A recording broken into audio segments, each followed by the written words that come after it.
A lot has happened since we spoke last on Thursday. Chief among the events, we went to war. Specifically, we went to war in Syria, dropping something like 59 cruise missiles on an airport, and incidentally, somehow not managing to put it out of commission. You get a sheet of ice here in Washington, D.C., and the airport shuts down. Apparently, they do something in Syria to make them a little bit sturdier than they do here. I'm happy to take any questions that you have about how the situation there is unfolding, what led to Donald Trump's decision, what the consequences of it could be, what the ramifications of it could be for the internal politics in Syria. There has been reporting today that the thing that triggered Donald Trump to take this strike against Syria was Ivanka. And Ivanka was bothered, according to Eric Trump, by the scenes of the children suffering in Syria. Ivanka has 3 children, didn't like to see children suffering, daddy bombed Syria. There may be more to it. A source close to Trump told me that she thought it was kind of a perfect storm of events, that he himself cares very much about little kids and is very impressionable and is obviously quite an impulsive figure. We all know that. And he was in Mar-a-Lago with the Chinese premier, and so it was an opportunity to kind of show off American might, to kind of make the Chinese leader kind of watch the U.S. launch cruise missiles at another country while he sat there, actually watching Ivanka's children do a little talent show skit in Pidgin Chinese. This is the kind of diplomacy that Trump is undergoing. Literally, Ivanka Trump's children putting on a performance in Pidgin Chinese for the Chinese premier. Brenda Davis Greer is concerned Trump is going to start World War III. Well, right. So is Donald Trump going to start World War III? There is for people who oppose Trump and Trump's agenda, there is an ironic or paradoxical downside to Trump's tumbling approval ratings. As Donald Trump himself has observed in the past, one way for a president, he blamed President Obama for doing this, one way for a president to turn around sagging approval numbers is to go to war. It rallies the nation behind him. It gets the bloodthirsty cable news folks salivating over the beautiful trails on the missiles that are launching into this foreign country. And maybe people stop talking about how he hasn't built his wall, hasn't repealed Obamacare, has done a poor job at being a president. Will President Trump kind of stumble his way into a war in order to kind of turn around his approval rating? That is certainly a fear among people here in Washington, certainly given the fact that we're on such a razor's edge. I would encourage people to read, and don't read it right before you go to bed because you won't be able to sleep. But David Wood for Huffington Post Highline traveled to Europe and met with a lot of NATO people to do a story about the interactions in the air between Russian and American pilots recently. And they're getting much more intense and flagrant, and the top generals are concerned that an accident, a mistake, somebody hot-dogging a jet that clips the wing of another jet could trigger a chain reaction that leads to the deaths of dozens or fewer of American and Russian soldiers or airmen, and then the next thing you know, we're exchanging live fire. And from there, it's not hard to see things, exploding further. We're on a knife's edge now, and we have an impulsive, reckless person in the White House with falling approval numbers. It is certainly a dangerous time to be alive. Meghan Champagne is concerned about North Korea. Yes, and then there's North Korea. This absolute hellscape where for more than 50 years people have been in basic slavery to a regime led by just lunatics. It's hard to put it any other way. Who have a nuclear capacity, and top officials who have defected from the regime say that the leader there would be willing to launch some type of suicide strike, if he felt that that his reign was about to come to an end. And there's real concern that Los Angeles may or may not be within striking distance of North Korea. This is just an insanely scary situation, and you put on top of that you have Donald Trump as the one that's trying to resolve it. Doesn't leave a whole lot of room to feel comfortable about it. On Twitter today, he was kind of doing his typical Twitter diplomacy, telling China, hey, if you deal with this North Korea situation, we'll give you a better deal on trade. And you know what? If they did, hey, sign me up for that. Whatever deal China wants on trade to take the planetary existential threat of North Korea off the board and liberate millions of people from slavery. Hey, great. For some reason, that has not worked in the past. Whether Donald Trump pressuring them with a tweet or two is going to get there, nobody is really convinced of. Wesley Rose has an interesting comment. McMaster seems like he would be comfortable leading a coup. Well, then we have that. So notice that there is not a single diplomat that is in Trump's circle.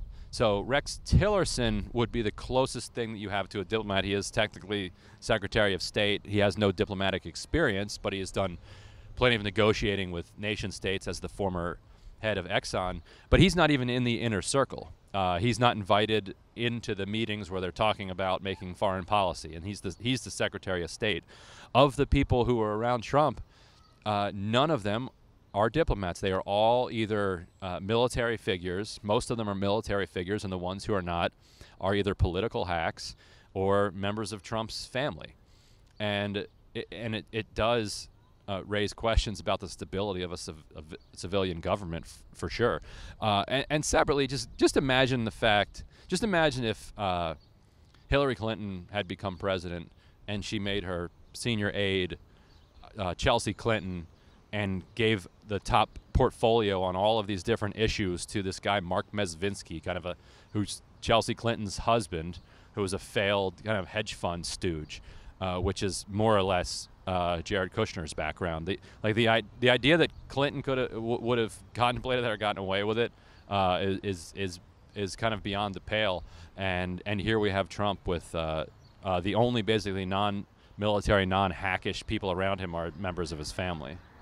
So about the media response to the bombing, Kim Hightower is very concerned by what she finds to be a very plausible explanation that Trump will do anything to be liked. And I think some of the most kind things that have been said about him by a lot of people that are respected in the media were immediately in response to those missiles going off. Yeah, well, I thought one of the most dangerous fallouts from the attack on Syria was all the adulation that he got on cable news for it. Calling it "quote unquote" presidential, as Bob Woodward do, is an appalling thing to say.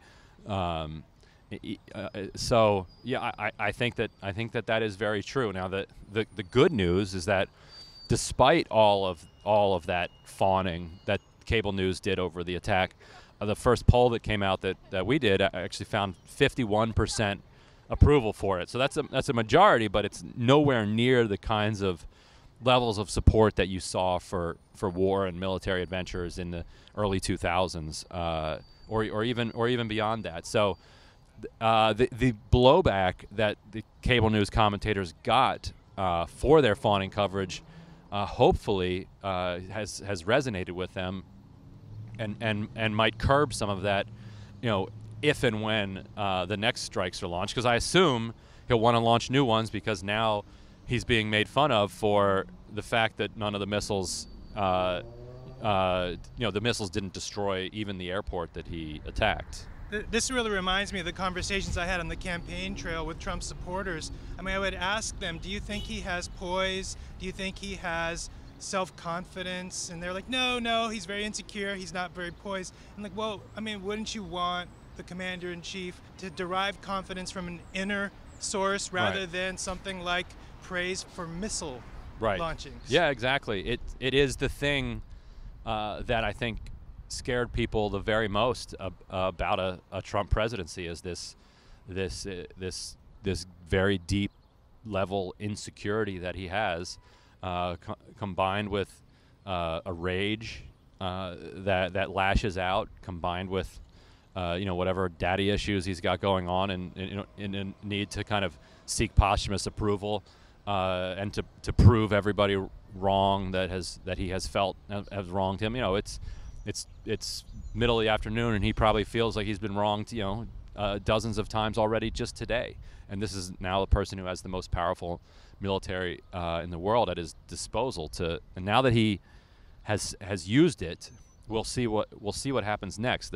The bigger fear on top of the cable news adulation is, what did he think about it? Did he enjoy it? Did he take pleasure from watching it unfold? And if so, then that's a very dangerous place to be in. Why was it that Obama did not do this in 2013? So let's be clear, Obama dropped an extraordinary amount of bombs all over the world during his time, but he looked at this particular strike. He considered it. He even threatened it, which was a mistake. I think everybody from far left to far right would agree that you don't want to lay down a red line and claim you're going to do something if you actually aren't going to do it. On the other hand, doing something just because you said you do it is a terrible reason. Better to not set yourself up in that situation to begin with. So why did President Trump? Why did President Obama, pull back from the brink when he was about to do it? The main reason is he asked what's going to happen on day two. What is the purpose of this strike? And who's it going to help, and what's the outcome going to be? And the answers were, it will help ISIS.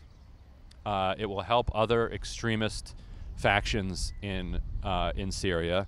It will not incapacitate Assad. It will not necessarily prevent further attacks like this.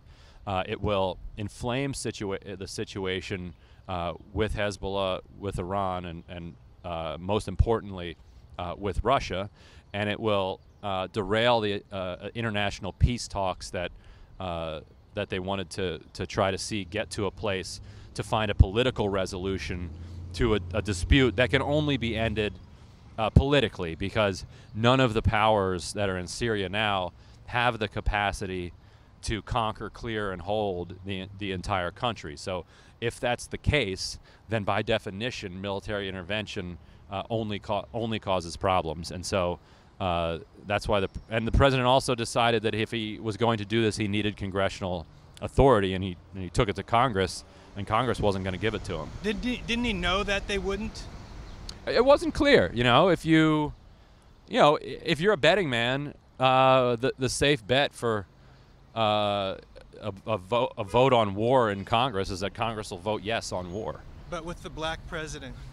Well, even with a black president, Congress likes war. Congress likes bombing things.